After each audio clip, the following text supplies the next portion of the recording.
Hello everyone, welcome in. Welcome. Hey guys, hope you guys been doing well. It's been a wonderful week down here in Greenville, South Carolina. I couldn't be more happier with the weather finally wanting to comply with us. It's always a great time. So it's been a beautiful start to a good spring.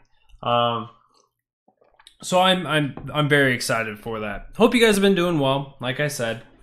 And this is your first time here. I am Mr. America, the Bearded Truth, Jason Lyon. I want to thank you guys for taking a little bit of time out of your day, coming in, hopping in here, checking out to see what's going on in the world, what's going on in this country, and hearing me out on why we need to be moving towards caring about the individual a little more than caring about the collective, if you will, right? Raise up the individual to raise up the collective instead of pushing down on the individual to raise up the collective, and really what you get is a suppression of the collective. So thank you guys for coming in once again. I want to give, while I'm thanking you guys, I also want to give a big thank you to Muddy Waters Media for having me on and allowing me to use the platform in order to share my thoughts, my feelings, and my opinions on what's going on in the world, as well as, of course, give you guys a little bit of the truth, the bearded truth, if you will. I can't even find the name anymore. I apologize. Yes, we do finally have some bumper music coming into the show. We have that. So it's a good time. Thank you to the Forgotten Man for sharing out the music and helping out with the show. I did, however, get a nice fresh cut. I've already butchered it up a little bit by messing around with it. My daughter and I were having a good time, as well as my wife was doing the Snuggle Bear thing, so the haircut doesn't look as fresh as it did, but nonetheless, Liberty Cuts down in Greenville, South Carolina. Thank you so much for doing that. Jenny was a fantastic barber, and I look forward to the future with her. So got the beard on point, of course. Wouldn't be the Bearded Truth without it. So we got a jam-packed show tonight. We had some breaking news come out. We knew it was coming. But breaking news tonight was the Mueller report. Dropping the bombs, man. Dropping bombs. Mueller report drops a bomb. This afternoon, William Barr has already come out and said, look, there's it's hit my desk. It hit my desk, so you guys should be expecting by the end of this weekend to see some information and to see the insides of that. We're also going to talk about Donald Trump dropping some bombs on John McCain and the whole situation there. A huge debacle, of course. The media couldn't get enough because Trump said some more things and Trump voiced his opinion. So we'll get a little more into the John McCain thing. It's a topic that I haven't hit very much because I just genuinely don't agree with John McCain on pretty much anything. But we'll get into that a little bit. We'll also talk a little bit more about New Zealand because New Zealand has taken action since the last time that we left them. And let's just say it's not for the betterment. It's just not for the betterment of that country. And we will certainly get in through that as well. Am I getting any comments? Can you guys throw me a comment real quick? Let me know if you guys are in the world, or if it is just merely my computer screwing with me as normal. I gotta check that out. So I see you out there, Shane Sweeney. Hit the comment button, comment something, hit the like, hit the retweet, hit the share. Let me know you're there, man. If not, might have to do this on the fly. Ooh, this is where things get fun. But we're also going to talk a little bit more about, so Maryland just passed $15 minimum wage. We'll talk about that. And ISIS, another bomb drop. So ISIS has just been, quote unquote, eliminated in Syria. So we will get into that as well. So lots of bombs being dropped over the week. It's good for us to come through and to make sure that we cover all of these things because, of course, it wouldn't be the Bearded Truth without dropping the truth bombs. So, I'm excited for this. We're also going to bring back some old news. A California farmer charged with 12 felonies after trying to register his guns. This was dropped on the Muddy Waters Freedom page. If you guys missed that post, go ahead, go back there and find it. We just merely took a screenshot of the top of the article, but we're actually going to go into there because this is it shows that when you comply with government, the only person that's going to be victimized is you. It's not good to comply with the government because the government doesn't care about your freedoms, doesn't care about you in the slightest, and they've certainly vindicated this. Sorry about that. I know my keyboard is quite clackety, but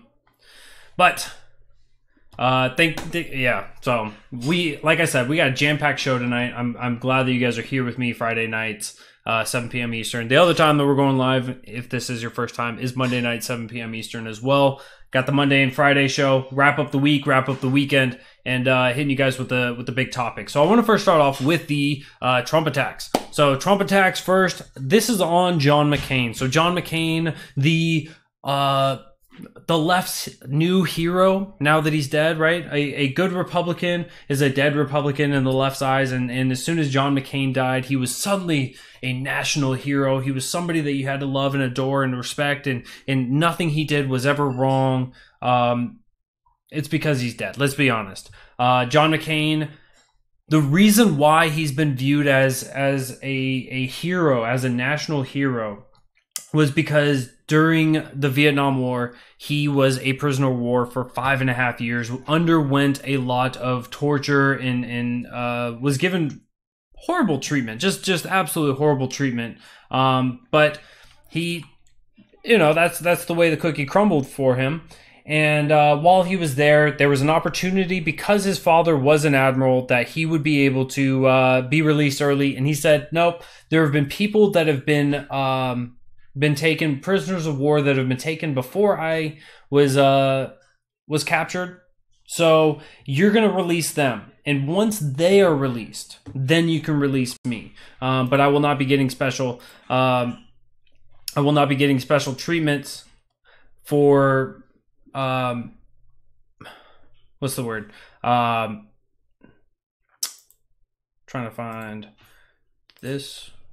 I will not be getting special treatment just because of who my father is, and so he did a little bit of a heroic stance there. He did something that was very nice and stood up and said, no, I'm not going to let you guys give me special treatment just for who my father is. And so this is really what gives him that hero status for a lot of people. And certainly, right, it took a lot of character. He definitely got to his breaking point. He did succumb to what his captors wanted him to, and wrote some propaganda and basically criticized the American military and the government and everything that they were doing. But that's it, right? One nice big action I wouldn't necessarily say that makes you a hero, especially once you become a senator of the United States, and you basically stood in the way of individual freedom. You stood in the way of supporting the Constitution, and you helped continue to support an unconstitutional piece of legislation called Affordable Care Act, in which you were one of the people campaigning, saying, hey, look, we're going to repeal. And then when the time comes, you were the deciding vote that kept Affordable Care Act in place. John McCain, not a great guy by any stretch of the imagination. I'm going to type something in Periscope to see if this is working. I'm worried about you guys. I'm worried. Nobody's dropping comments tonight. So if you guys think he's a hero, drop a 1 in the comment section. If you guys don't think he's a hero, go ahead, drop down on hit a 2, right? Let me know what you guys think. And do you think that he should be okay? It's really not working. That's fantastic. All right. So we don't have comments tonight. I'm working on that. Copy. Bam. All right. Let me fix this on the fly for you guys. Boom. Let's see if that'll fix this. Go back to restream.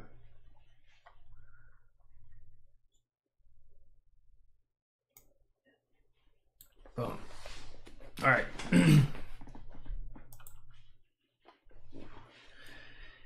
And all right, we are good to go. All right.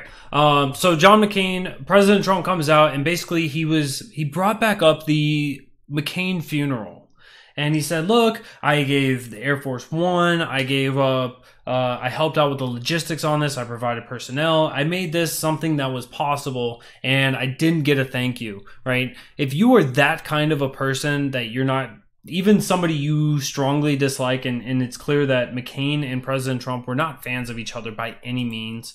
I mean, McCain had 3 people that he didn't want going to his funeral, and that was Trump, Trump, and Trump. But if you're just doing something in order to be, oh, look at how glorious of a God I am. I'm a giving God. I helped you do this.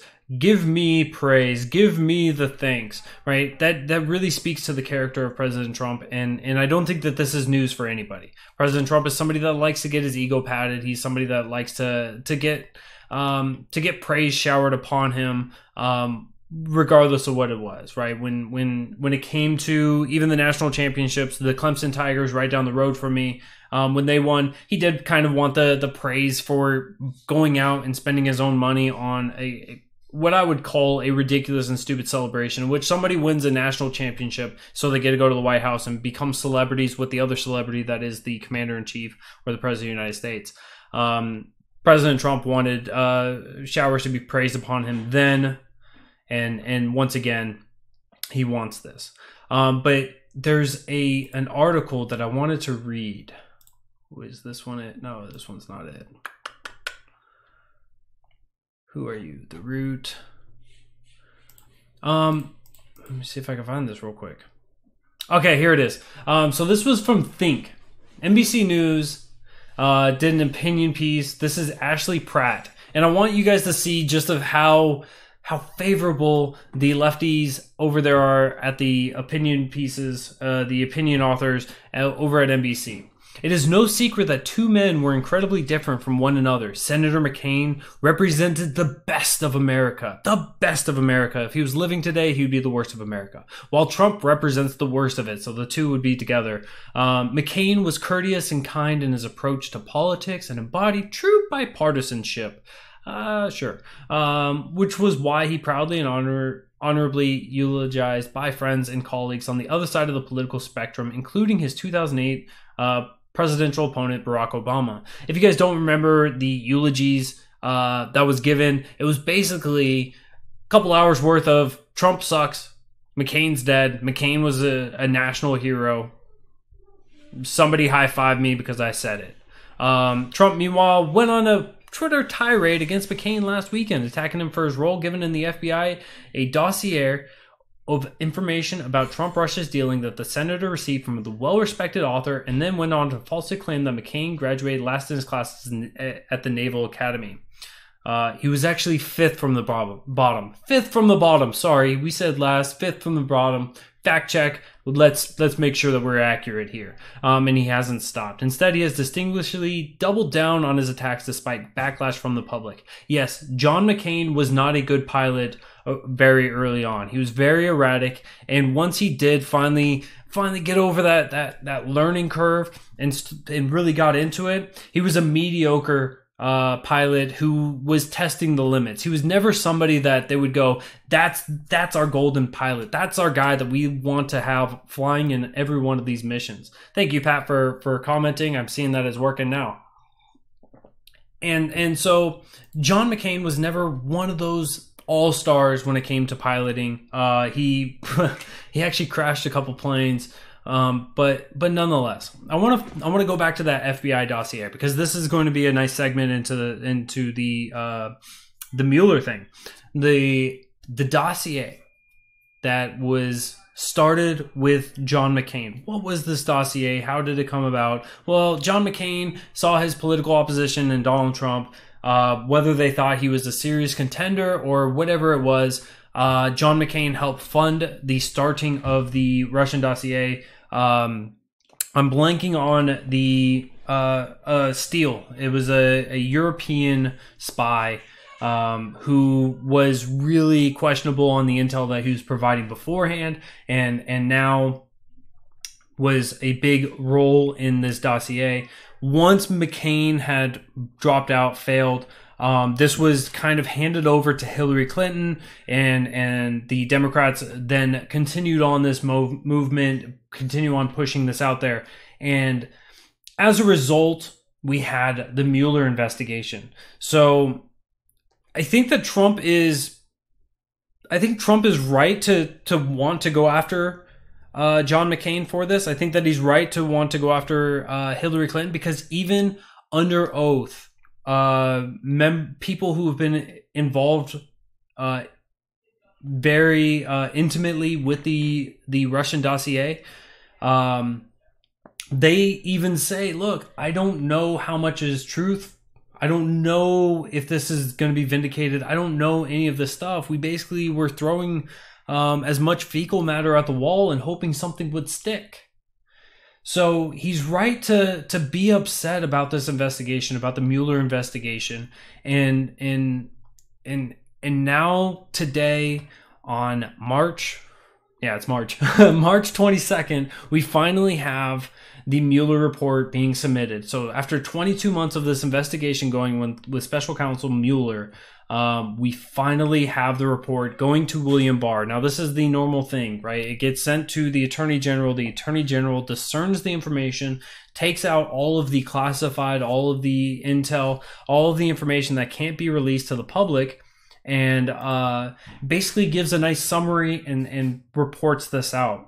And so this is coming from the Libertarian Republic. If you guys know who Alex Peterson is, Alex Peterson.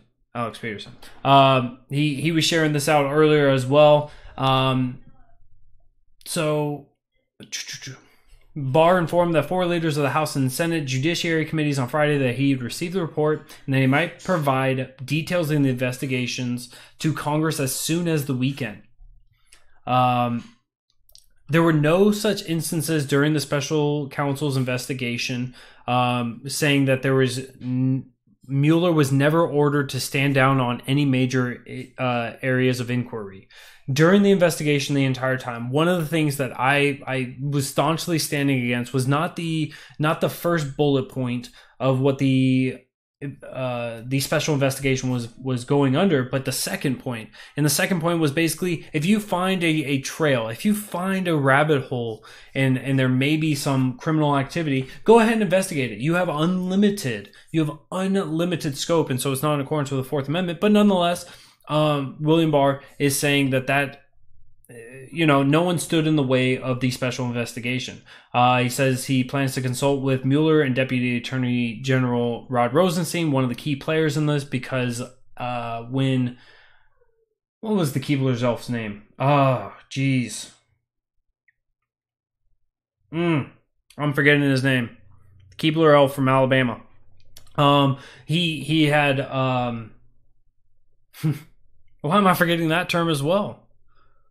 He basically taken himself out of the entire situation, and so Deputy Attorney General Rod Rosenstein was the man on the case and was a big political figure on this. We've seen the right, we've seen the conservatives, we've seen the Trump people going after Rod Rosenstein because of this investigation.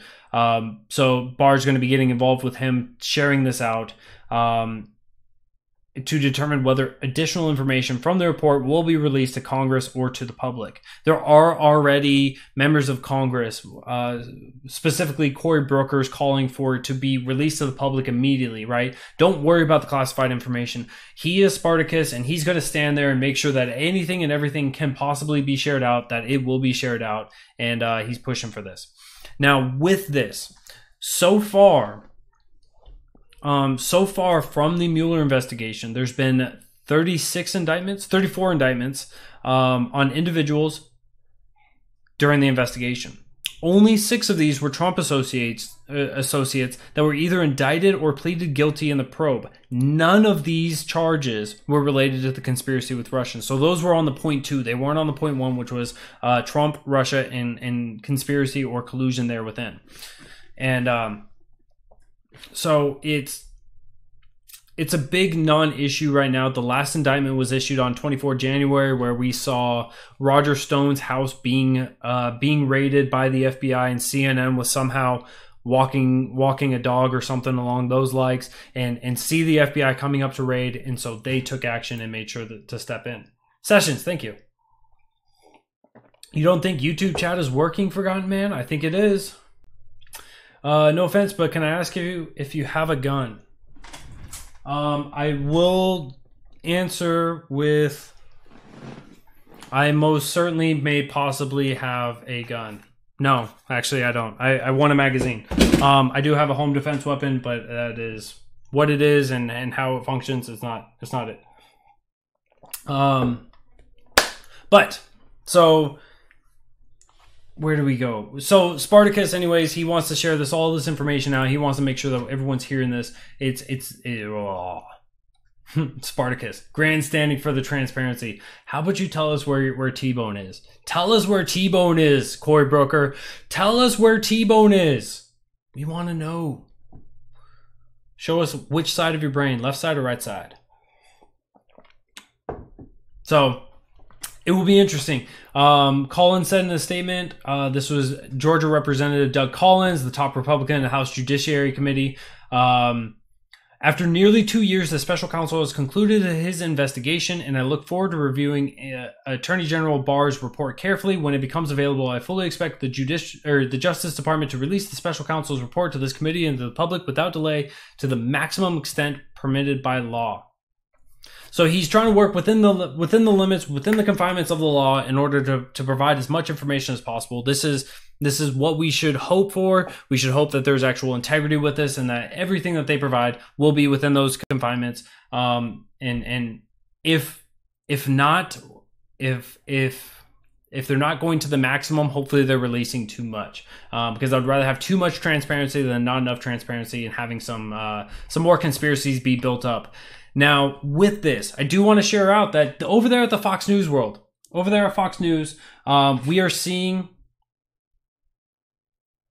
Fox News saying that they have initial intel from the Mueller report. What's going on in the Mueller report? Well, over there at the Mueller report, they believe that there is going to be no more indictments. That Robert Mueller is saying, no more, we're done, wrap everything up, it's closed case. Let's just let bygones be bygones, and we'll be okay. What we're hearing from MSNBC, what we're hearing from CNN, from the New York Times, from the Washington Post, from all of these other lefty sources that have been fully enveloped, fully engaged in pushing theory after theory after theory after theory after theory after theory, is absolute crickets. We are hearing absolutely nothing from them. And I think that this is really telling as to just of how destructive, just of how badly their entire narrative for the last 2 years is being utterly destroyed. And I cannot be more thankful that this is happening right now. You guys know me, I'm not the biggest fan of President Trump. I agree with President Trump on some things. I disagree with President Trump on other things. But to go after him the way that the media has done over non-issues, over making up narratives, over whatever it is that they've been doing, has been absolutely disgusting, and has been, it's shown a serious media malfeasance. And so I'm extremely thankful that this one portion hopefully will be enough in order to at least suppress that a little bit, keep that a little bit quieter, and maybe they could be a little more objective in the future. I know I'm asking for a lot. After they lost at the Covington Catholic kids, after they lost with the Jussie Smollett, after they lost with the Russia collusion, after they lost with the Mueller, man, I'm forgetting names tonight. The James Comey, why he got fired, and the standing in the way of justice. Yeah. Hopefully the media will eventually come together and realize We can't be ridiculous any longer. But nonetheless, that should not be something that we expect. It's just ridiculous. So I want to go over to the economic side of things. Maryland lawmakers give final okay to increase minimum wage to $15 an hour. On Wednesday, they gave the final approval for $15 an hour. The measure will go to Governor Larry Hogan, who opposes such a significant increase. But both House delegates and Senate approved the bill with more than enough votes to veto or to override the veto. So expect that by the minimum wage from $10.10 per hour to $15 at January 1, 2025. So 2025, they've got 6 years to get that minimum wage up, to get ready for it. So small businesses, you better get on top of it. Smaller businesses would follow a schedule that gives them another 18 months until July 1st, 2026. So, oh, look at us. We care so much about the smaller businesses. We'll let them live for another 18 months before they have to close because they can't afford to keep up with everyone else. On January 1st, all workers and all companies will be raising the minimum wage to $11. So they're going to raise it 90 cents. What we're going to see, and what we see historically, what we see every time that minimum wage is ever increased, what you do is you hurt smaller businesses. What you do is you hurt people of color, specifically young black males, the most. Because they're the ones that get pushed out the most. Is this racist?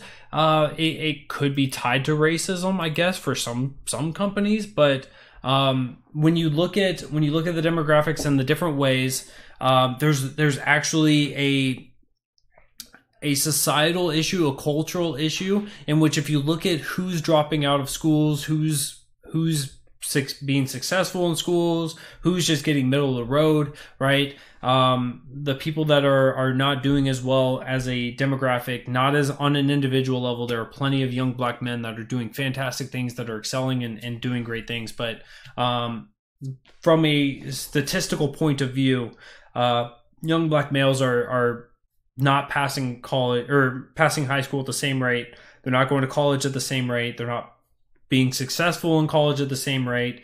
And so these are things that disproportionately hurt young black males.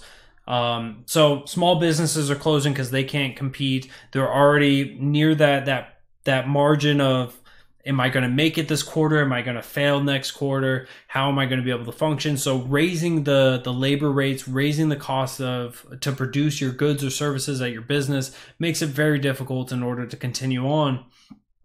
And so what we're going to expect from Maryland is a lot more outsourcing. You're going to see some businesses that are going to fail, that are either going to try to move out before the 2025, 2026. Because when you're just artificially increasing the cost to produce goods, you obviously have to also increase the cost of the goods. Cost of living goes up, and then at the end of the day, no effect. Nobody's lives are better. You'll see like what we saw in Seattle, Washington, where the actual wages of the workers went down because they're working less hours. So part-time people are losing jobs. Full-time people are going to part-time. Just people are on average going to be making less money than what they are now. And it's just not going to be good. But Senator Dolores Kelly said that the bill will help low-wage workers as well as Maryland businesses because workers will have more money to spend in the community. If we just pull money out of the air, they'll be able to survive more, ignoring all of everything that I just said. People who are making at or just around the minimum wage don't tend to put their earnings into long-term investments, said Kelly, a Baltimore County Democrat. They spend that money on a daily basis. They spend it as quickly as they get it. And if you give them a little bit more, they're still going to be stuck doing the same thing because the cost of living went up. But let's ignore economics. Let's ignore history. Let's ignore logic and reason. It's okay. Democrats, just keep doing what you're doing, and people will continue to leave in droves like they've been leaving California, like they've been leaving New York, where New York is now claiming that Florida is stealing its people from Cuomo. They're leaving because they can't afford to live in your states. So when they leave, Don't act like you're wondering why they left. They're leaving because they can't afford to live in your area, because the cost of living is too high, and you're not making it better for them. You're making it worse by expecting that the government is ever going to be a good solution for this. And what sucks is these people that are transplants, these people that are being transplanted from these left-wing states that are leaving because of economic reasons, they're not leaving their big governments behind, their big government views. And so they come down to these other states, they start growing that side, and we're just screwing over the country as a whole. So thank you, Californians, for leaving your state. I wish that you would leave your big government values behind. But as what we've seen down here in the South is that you still come here and you still think, oh, well, it'll be better this time. The big government stuff will be better this time. It's not going to work. Over there in New Zealand, I want to transfer over to the other side of the world real quick, down to the down under. Welcome in, Bernie. Down into the down under. Why can I not send you a super chat? We do not have super chat set up yet. I do appreciate that though, Forgotten Man. Maryland is communist. Venezuelans have more money, but it's worth nothing. Absolutely right. Fiat system is a terrible system, and we should get rid of it here in America as well. Completely agree with you, Ernie Banks. I called you Bernie Banks. I apologize, Ernie Banks. So down there in New Zealand, something that I missed from Monday's show that I wanted to share with you guys is the fact that there was an individual in New Zealand who shared out the video. Shared out the video of the shooter. And because of that, was given 14 years imprisonment. Was being charged with up to 14 years imprisonment for it, right? So the freedom of speech thing doesn't exist in New Zealand. It doesn't exist in a lot of places around the world. So it's something that you should value and respect and try not to advocate against, because whether your political opponents say things that you don't want them to, you don't want that to eventually come up onto your side and to affect your side. So anything that you advocate for is going to affect your side as well. So hopefully we can maintain this freedom of speech here in America and not go to jail for sharing a video on social media. And like what Spike had said on Tuesday, right? Imagine if something is just so egregious, so reprehensible that is now a bannable or an imprisonable offense for sharing it out, and then they determine the Holocaust is, or they determine that talking about what happened when the colonization here in America happened, or discussing slavery, or discussing whatever big historical event in which many people were killed. Or here's something that the left would like for the right side or the right of center people to stop talking about. Stop talking about the atrocities of the 110 million people that were killed in the last century from socialism. They would love to see that. So if they can implement that and control us and prevent us from being able to talk about that, or imprison us for talking about the truth of history, it's a scary, scary world in which that can occur. Well, down there in New Zealand, it's happening. But since then, since the shooting, the Prime Minister, I believe it's the Prime Minister. Yeah, Prime Minister Jacinda Ardern. She has said that terrorism wins. So if you guys want to, I don't want to say if you want to. Killing is bad. Terrorism is bad. All things of initiating violence against another person is bad. But what she has done is basically said that if you are a terrorist within 1 week of killing 50 people in my country, you will get what you want. So if you guys read the manifesto, and I shared portions of it before, then you will get what you want. And so what she has done is implemented 6 days after the event.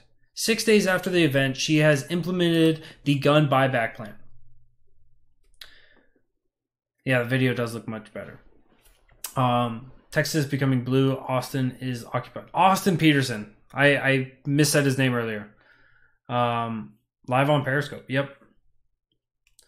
If they could pay $10 for a sandwich making $10 an hour, they can afford to pay $15 for a sandwich making $15 an hour. Yeah, but the problem is everything else has gone up in price as well. So now we have the gun buyback plan, and some funny news with that.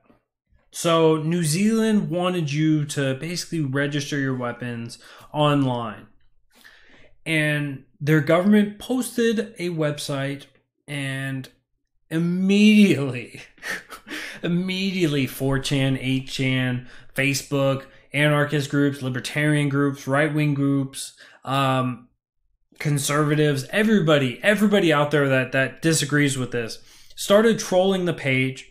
You had people saying, my name is Dick, or Harambe, or my name is Dix, my last name is out, my type of weapon is 4, and the caliber is Harambe. You had just memes on memes on memes and trollery happening there on that webpage. And so now people are actually looking to see if they can have VPNs basically mask themselves as being New Zealand, coming from the New Zealand area, in order to continue this trollery of just basically making it as difficult as possible for the government to get legit information about the guns, because it's just nonsensical. What we're seeing with France and what we're seeing in Venezuela is that being left defenseless, not only against aggressors that want to come into your house and aggress against you, your family members, neighbors, whoever it is bad enough, but also if the government is also becoming tyrannical or controlling you in ways and you now don't have a way of defending yourself, it's very important that you have a means of being able to do such a thing as protect yourself, your life, your liberty, and your pursuit of happiness. But it's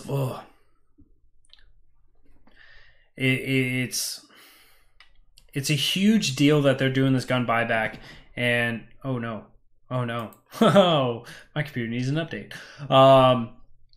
It's events like this, events like the shooting, any shooting, honestly,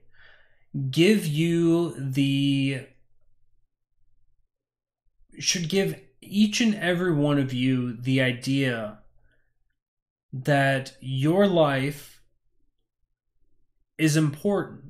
And if your life is important, whoever values it the most should be able and should be allowed to defend it by any means possible, by any means available. And that means that you should be allowed to carry a weapon. You should be allowed to have a firearm. You should be allowed to have all of these things, because like what we saw with the shooter, he's kind of a bitch. When he went to the second mosque, somebody else with a gun was able to scare him away, and so there was only 7 deaths there. Meanwhile, there was 42 at the first mosque, and I believe 1 had died at the hospital later. So you had 42 and you had 7. The sheer number difference between one side having one person that was armed and was able to defend themselves, and the other side where it didn't look as if anyone was there able and capable of defending themselves. It's clear. It's clear which side would be better for you, your life, your pursuit of happiness, and the protection of your family. And so the Prime Minister is an absolute disgusting person by buying into the manifesto, in which the shooter had explicitly said that he wanted to push for gun control. He wanted to use guns. He didn't want to use a car. He didn't want to use explosives. He didn't want to use any method other than using guns in order to push gun control. And he explicitly called out America, but he was also okay with New Zealand itself pushing for gun control and to shut all of that down. That is the lightest Guinness you've ever seen.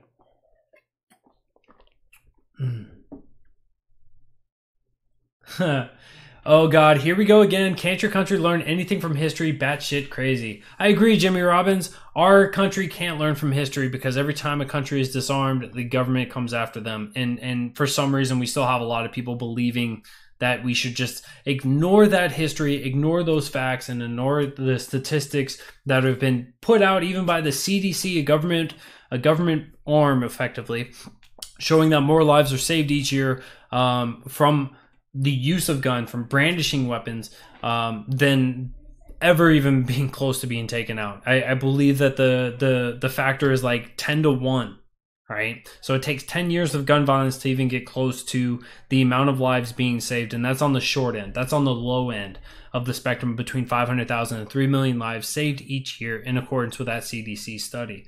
I agree, man. I wish that my country would learn the history, and that's okay. All right. I want to go over to the third bomb that we've talked about. The third bomb that was dropped.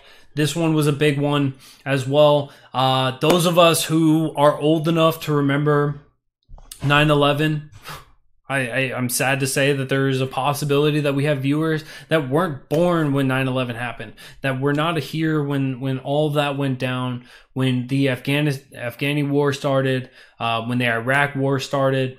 And when all of this situation came about, and certainly the ISIS when it was formed and everything else. But finally, the ISIS caliphate in Syria has been reportedly destroyed as the Islamic terrorist organization's last stronghold in Baghouz, Syria, has reportedly been liberated as an official announcement, or with an official announcement still pending. It's the first time since we've been, this is from Fox News, it's the first time since we've been here in Syria for 5 days that the bombs have stopped dropping and the gunfire has disappeared. We have witnesses the end of the caliphate. The brutal empire that once ruled over 8 million people is gone. The last 5 days, Fox News has witnessed the last major offensive up close, with US-backed SDF forces attacking ISIS from 3 sides, pushing the fighters back house to house, then tent to tent against the Euphrates River. So, fantastic news to see the caliphate come down potentially. We'll wait for the official report. But this is one of those things that President Trump, this was one of his big campaigns. And that he wanted to effectively unleash the military and allow the military to come in and to do anything and everything that they wanted to in order to be able to stop it and shut it down and prevent ISIS from continuing on in the atrocious way that they've been doing. And so it's good to see ISIS effectively come to an end, at least the caliphate itself. We will see just of how, we'll see if they spur up again, because there's plenty of quote-unquote professionals about this, or the professional, or not the professionals, the pundits on this stuff that are saying, yeah, so the caliphate's gone, so these are the territories within Syria are gone, but there's still going to be individuals throughout Syria as well as throughout the region. So ISIS itself is not gone, but it will be it'll be something that hopefully this will be grounds. This will be the starting point of being able to pull out our troops in Syria, pull out our troops in Afghanistan, in Iraq, and all of the other countries that they've been involved in, where we've seen political fighting over, do we let them out? Do we let them stay? You're going to have to buy me some real Guinness. Absolutely. I'm down. I'm always down for some beer. Hopefully this will be the start of pulling those troops out, because I hope you guys are just as tired of it as I am. It's time that we pull our men and women. We tell them that we care about them. We love our troops, and we tell them, you're finally safe. You're finally free. Thank you for all that you've done, and welcome home. That's how a country that cares about its people really work and make this world a better place. So I'm hoping for that. While we're talking about a little bit about Trump had made an executive order. Which one do I want to read? That one's May 21st. That one's May 21st. All right, so this is from Reason. Actually, here, you guys want to read it with me? Sounds like you guys want to read it with me. So I think that hit the button right. Did I hit the button right? I did. All right. Sorry for that weird view. President Trump will sign an executive order. on Thursday, requiring colleges and universities that receive federal research grants to make more of an effort to protect freedom of expression on campus. The official announcement is coming later this afternoon, but the text of the order is already available. The key section is below. It is the policy of the federal government to encourage institutions to foster environments that promote open, intellectually engaging, and diverse debate, including through compliance with the First Amendment for public institutions and compliance with the stated institutional policies regarding freedom of speech for private institutions. The order states, to advance this policy, the heads of covered agencies, in coordination with the Director of Office of Management and Budget, take appropriate steps in a manner consistent with applicable law, including the First Amendment, to ensure institutions that receive federal research or education grants promote free inquiry, including through compliance with all the applicable federal laws, regulations, and policies. This is a fantastic move. It is good to see President Trump coming out here and I think that the premise of this executive order is right. I wish that this was something that didn't take the president to do. I'm not a huge fan of executive orders to begin with, but the idea that if federal money is going towards an organization, which I disagree with to begin with, but if it is going there, then we treat it like a government agency, treat it like a government program in some regards. Actually, I disagree with that even. But if we are going to have colleges, if the colleges are going to receive money, allow freedom of speech. Allow that. Can we at least as a good value, colleges that are supposed to be for the higher education should be able to handle debate, discourse, and not try to pin the security fees on speakers, whether they agree with them or disagree with them. It should never be put on the person in order to fine somebody effectively for their speech. But as I just went through that entire thought process, I really don't care about colleges. I'll be honest with you. I don't care about colleges. I don't care about the institutions. They all suck. They don't want to educate anymore. It doesn't seem like they want to educate. It seems like what they want to do is indoctrinate. What they want to do is control you, manipulate you, and that's I'm a firm believer, and that's a large reason why so many people are leaving colleges, being socialist lights, is because they're programmed in that way through education. And so pull the federal funding either way. I don't care. Don't send my money. All right. I don't even want to go further than that. Don't send my money to damn schools. Stop doing that. And let's reduce the necessity for taxation in this country. Let's stop spending money. So let's stop spending the the taxpayer money through the hands of government to campuses, to organizations, to companies, to entities.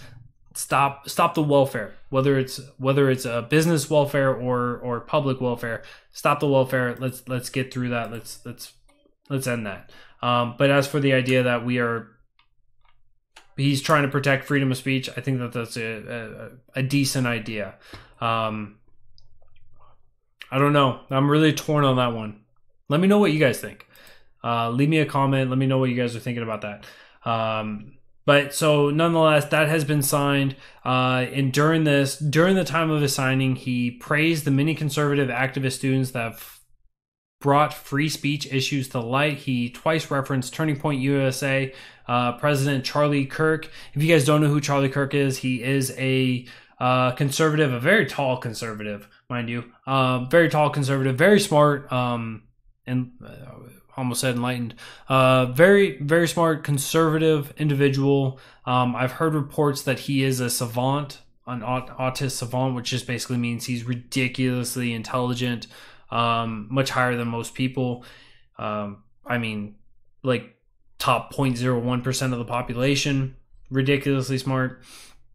And he's made a lot of big movements and has been attempted to be shut down by the left and everything else. He's being called alt-right. One of his associates, Candace Owens, she's being labeled alt-right. A lot of people are being labeled alt-right in order to get discredited, to be vilified, and then the college institutions that they try to go to speak out and to reach these people, they get shut down. And so this has been a big monumental issue, and so that's what's been driving President Trump to get involved in and to make this executive order.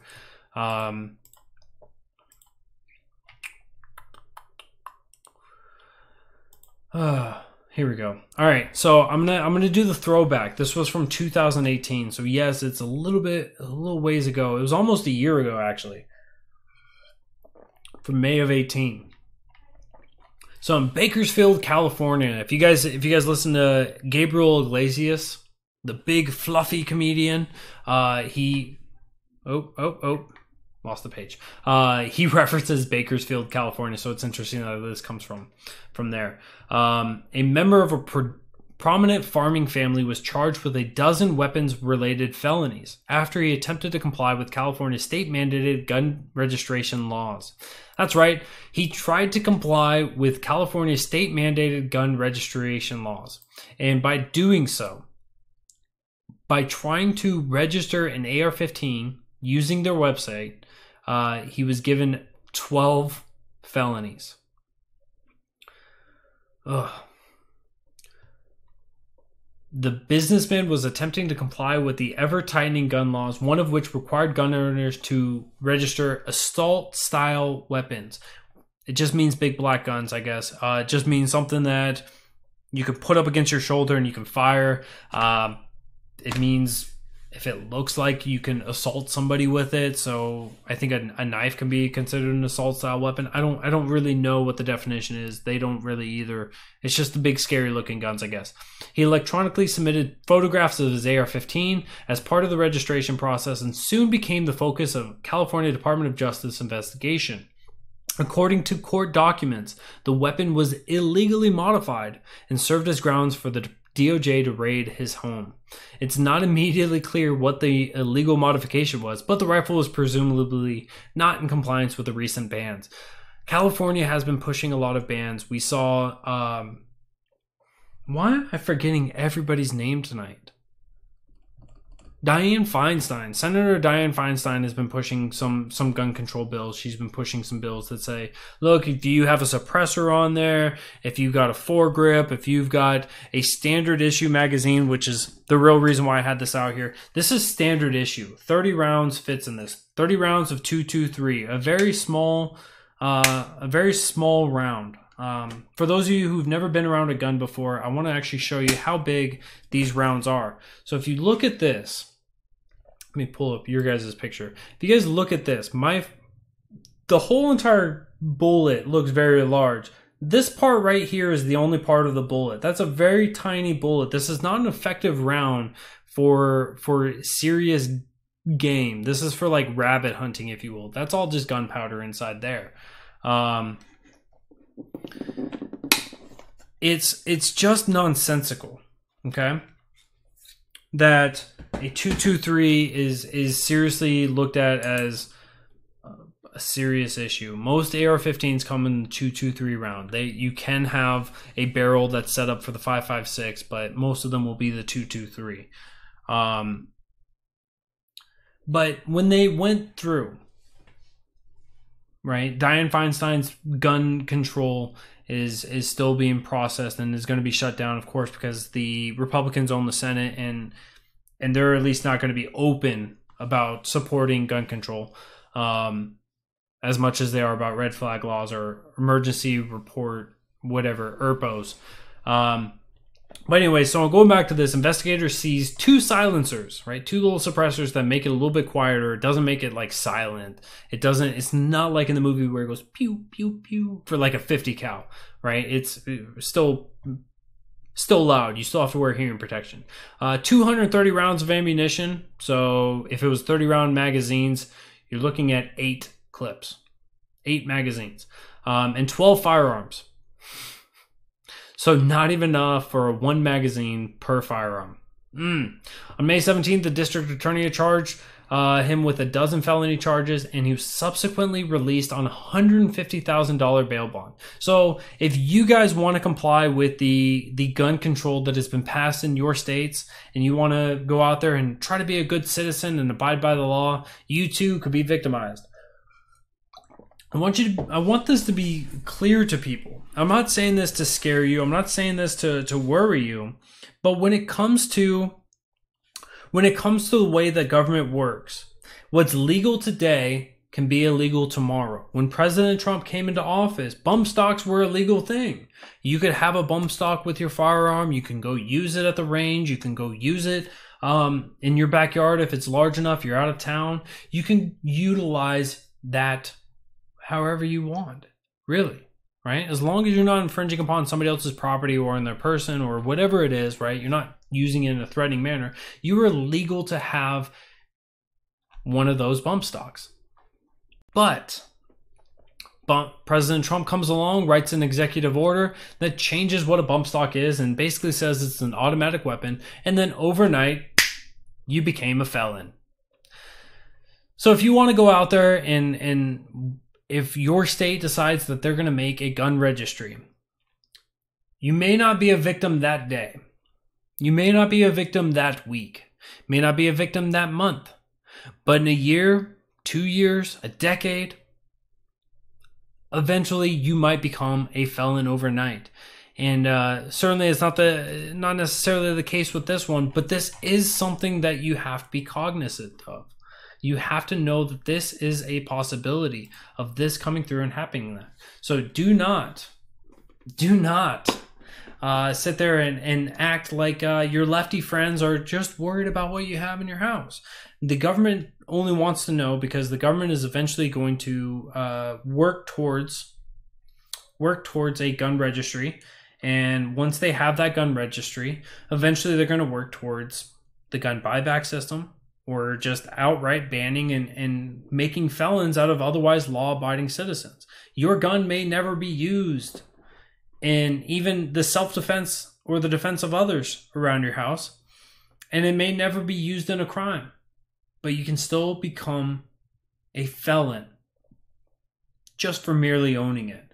And I think it's a huge concern. I really hope that this is something that sticks with you guys. That a man had to pay a $150,000 fine for trying to abide by the laws in which his legislators put on him. So if you guys got $150,000 lying around, you guys got some time to spend sitting in a cell, try to abide by every law that the government puts on you. Whether it's constitutional or not, doesn't matter. I think that certainly we're going to see a lot more people moving to Missouri as soon as that bill gets passed. And I will surely let you guys know when the Second Amendment is restored in at least one of the 50 states. In 2% of this country, we can have the Second Amendment again, but certainly not here in South Carolina. We have too many Republicans that don't want you to have it. And certainly across the rest of the country, it's not. You might have constitutional carry, but you still don't have the Second Amendment in the way that it's written. So that restoration process is going to be big. That's going to be good and fantastic, and I'm excited for that. I do want to open up the call-in line. You guys will see there's a brand new logo up there at the top. But if you guys want to call in, the phone number is 802-671-5328. Again, 802-671-5328. Feel free to give me a call in to the show. We'll have a nice little chit chat on anything that I covered this week, or anything that you really want to cover. If you wanted to share something with the viewers, you guys are more than free to do so. And so the phone number is right there, 802-671-5328. Feel free to give us a call, and we'll have a nice little chit chat. But I think that with the big bombs that dropped this weekend, really within the last 3 days, it's going to be it's going to be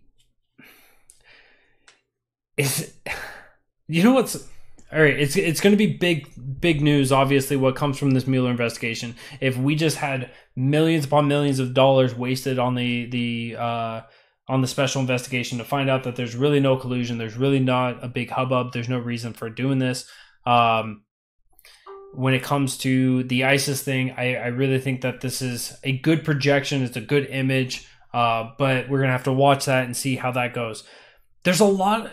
All of these big bombs are just something that we have to watch for later on. Comment was, the government can do little with this money save waste it. It does not produce. It can tax or confiscate, but it cannot allocate with any greater justice than the free market. David Mamet. I like it. I should start pulling up Liberty quotes again. I haven't been doing those in a while, and I apologize for you guys for not bringing you guys Liberty quotes. Let me see if I can remember one of the good ones, one of my favorite ones.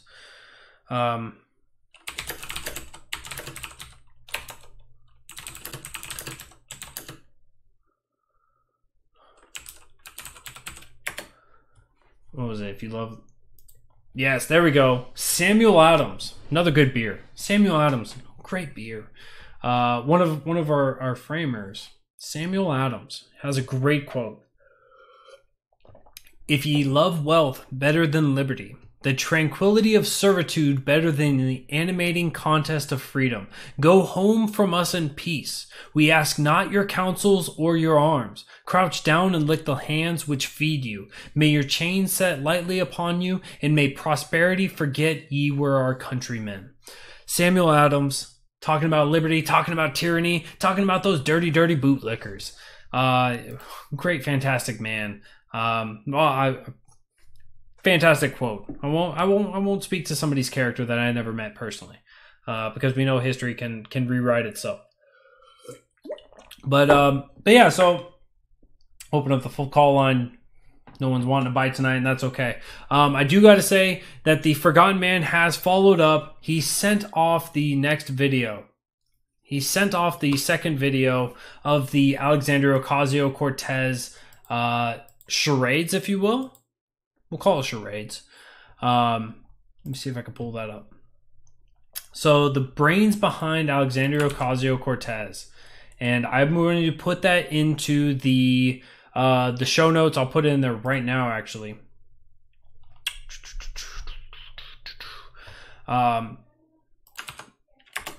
So there is a fantastic video that I hope that you guys can watch. If you guys are on Periscope, you guys are gonna...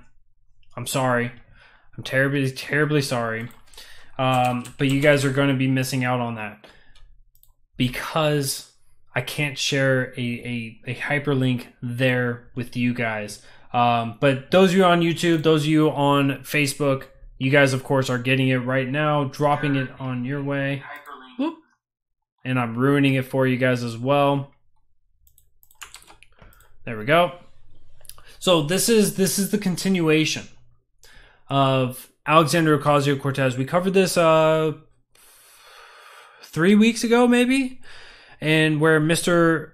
Reagan, as his show name is, he covered Alexandria Ocasio-Cortez and the puppeteers behind her. And this time he continues on, and he's got a little more information. I'm not going to ruin it for you guys. He's got a little more information. It's well worth the watch. He's got, I got to support other podcasters, other hosts out there. He's got a good promo right now, so tune into him, check him out, check a couple of his videos out. Like he says in this video in the very beginning, he's got somebody who's willing to double up contributions. So if you send him $5, that guy's going to send another $5. He gets $10. It's big help. So even if you want to send a one-time donation, you're helping out somebody else be able to produce content like this. And certainly his voice is beautiful. Let me just be honest. His voice is beautiful. It's definitely that movie narrator voice. And but the content there is, there's potential that it could be getting down into the conspiracy of things, but it's well researched and it's well worth a listen. So give that a check out, and we'll see how this goes. I got the last story coming up, guys. If you guys want to call in after or during this call in, it is going to be on Robert Kraft. Robert Kraft and others seek to block the release of surveillance video in the prostitution case. The Patriots owner and other defendants are asking the court in Florida not to allow the release of the video allegedly taken at the Orchids of Asia massage parlor. That's right. Nobody wants to make a porno out of this. They don't want the prostitution to become legal prostitution, because then their crimes are not to be, legal prostitution. Quote unquote porn, which is kind of weird, right? Maybe it's because it's defacing them a little bit, but nonetheless, New England Patriots owner Robert Kraft has joined 14 other defendants in a motion filed Wednesday seeking to block any release of surveillance video evidence connecting them to this solicited prostitution at a Florida massage parlor. The request comes at the wake of charges against Kraft and 24 other men in February. So 10 of the men are like, yo man, I got that wang. I got that. You want to watch it? Check out that video. What's up, ladies? The other 15 are like, oh, nah, man. You should see how far they had to search for this. All right. We got a call coming in. Hey, Forgotten Man. How's it going? Hey, how's it going? Oh, it's going all right. We're just working through the Robert Kraft story right now. You follow that at all? Oh yeah, the Patriots are my team. Oh, I'm sorry. We all make bad decisions in life. It's okay. I know no one in Carolina likes them, but oh, even when I was in Connecticut, it was still anyone but the Patriots. I will say that I am a diehard Colts fan. Actually, hold on. I don't know if you're able to still look at the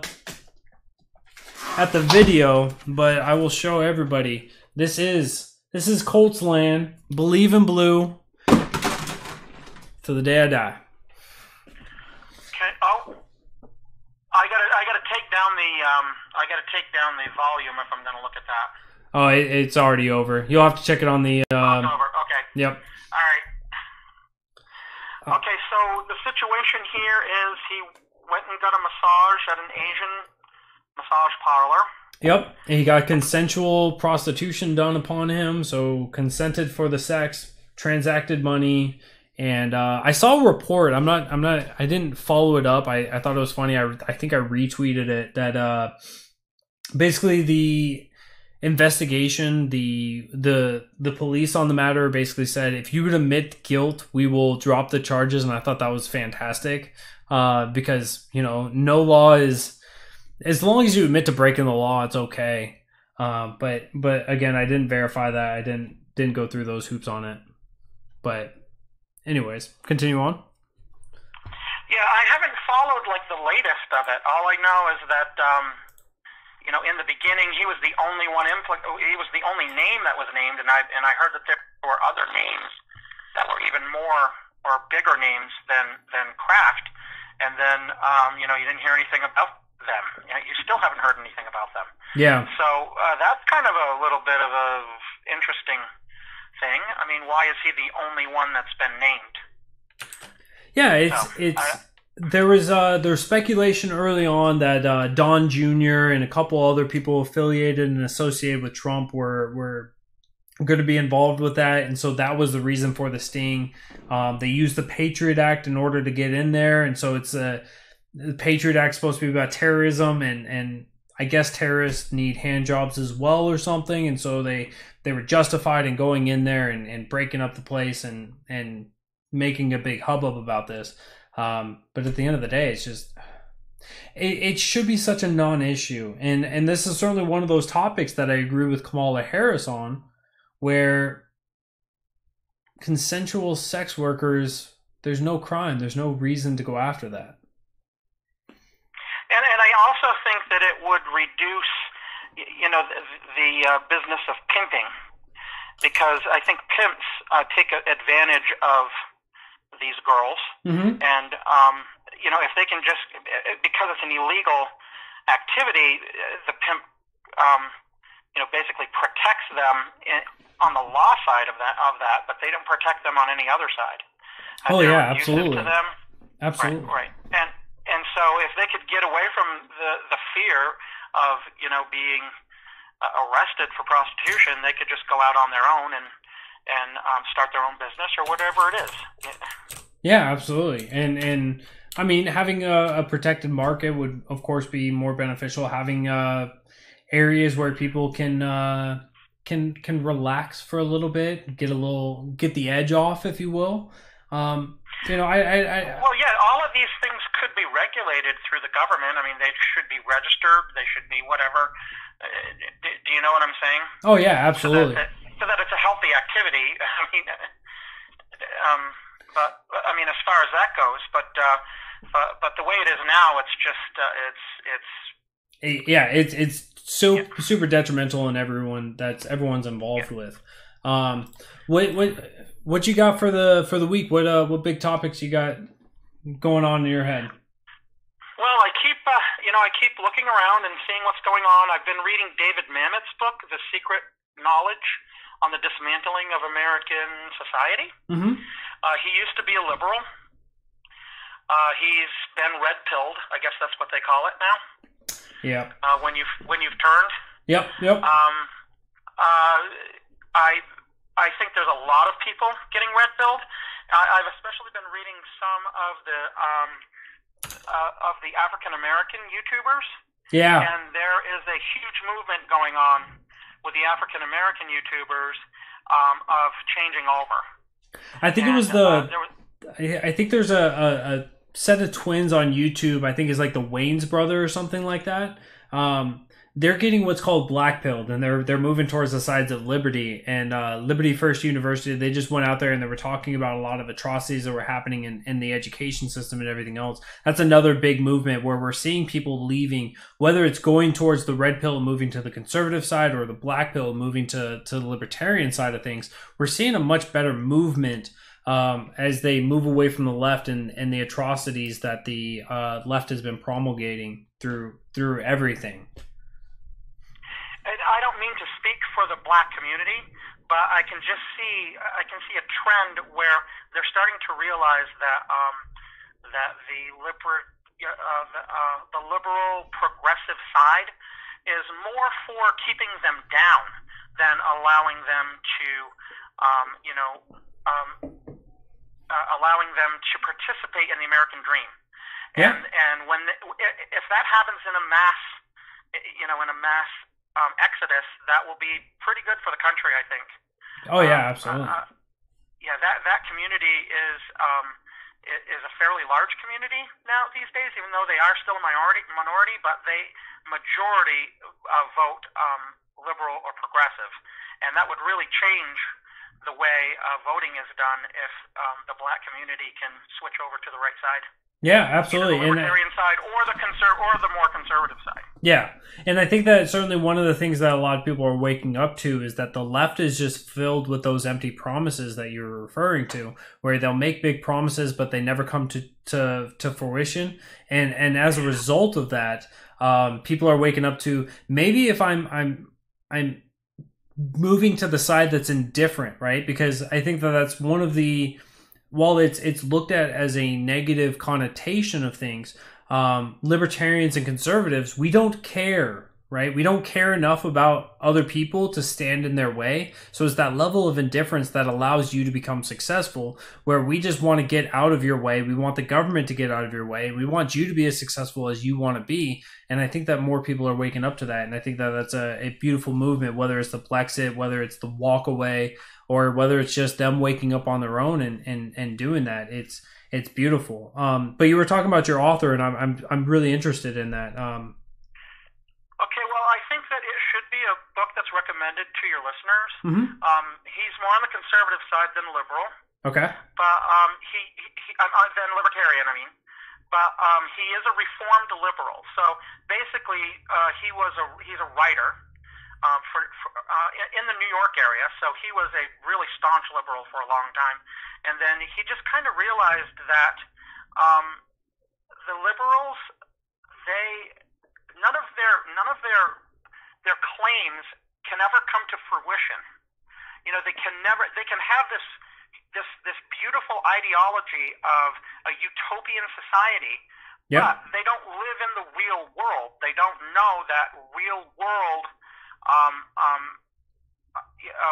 real world policies doesn't work in their utopian society. Yeah. And so he said it's better to be a conservative where you take what is happening in the real world and try to make that incrementally better than to try to hit this big utopian society that you can never, ever reach. Yeah, no, absolutely. There's too many factors going on for you to be able to control that. So if you see what reality is, and you say, what can we do as a movement to make this reality better? When you see injustices, it's better to go that way than it is to say, oh, everything is wrong, we got to start over, let's go big, let's just try to make everything happen, and it's just never going to happen.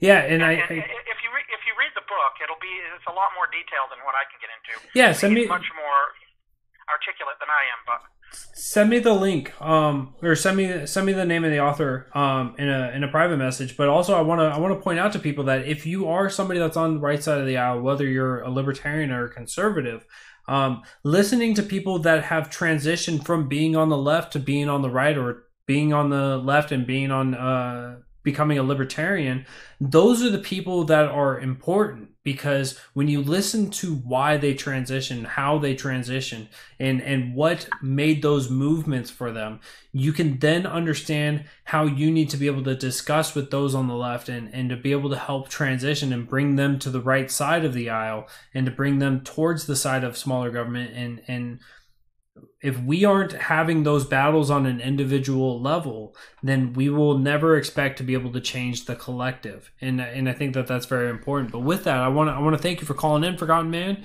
I'm gonna be wrapping up the show actually, and going to tuck the kids in. So thank you for calling in. As always, it was always a pleasure, and thank you for all that you send me in. Hey, okay, and thanks for having me again. And if I come around again, I'll give you another call. I appreciate it. All right, man. You have a great night. Thanks a lot, Mr. Miracle. Yep. All right. Bye. All right, with that, guys, I'm gonna be hopping out, and of course, thank you, Mr. Forgotten Man, once again for calling in. I do greatly appreciate those. But with that, guys, I'm gonna wrap up the show. I'm gonna see you guys next time Friday, or sorry, it is Friday. So I'll see you guys on Monday night, 7 p.m. Eastern. It is Friday, so do not drink and drive or ride with those who do. You have family, friends who care about you and love you deeply. They want you to be safe and get home safe. So big thanks to Muddy Water Media for allowing me to come on here and use the platform. Thank you to Matt and Spike for filling in the middle of the week, making it a fantastic show. They had 3 lively guests, right? We had Joshua Smith and mind blanking on the other individual with Spike's show on Wednesday, as well as Sherry Voluntary last night with Matt Wright on the Writer's Block. And of course, Tuesday nights are always side-splitting laughter and great content. So thank you to those guys for always being great hosts. And yeah, make sure you guys are liking us on YouTube, on Periscope, on Twitter, on Facebook, on Instagram, and then of course on muddywatersofreedom.com, where you guys will be able to check into all of the previous episodes and be able to see exactly what's been going on, how everyone has been progressing, and seeing the history of this country unfold right before your very eyes. So thank you guys all once again. Have a great weekend. I will see you guys on Monday. I am Mr. Murica, the Bearded Truth, Jason Lyon. Take care.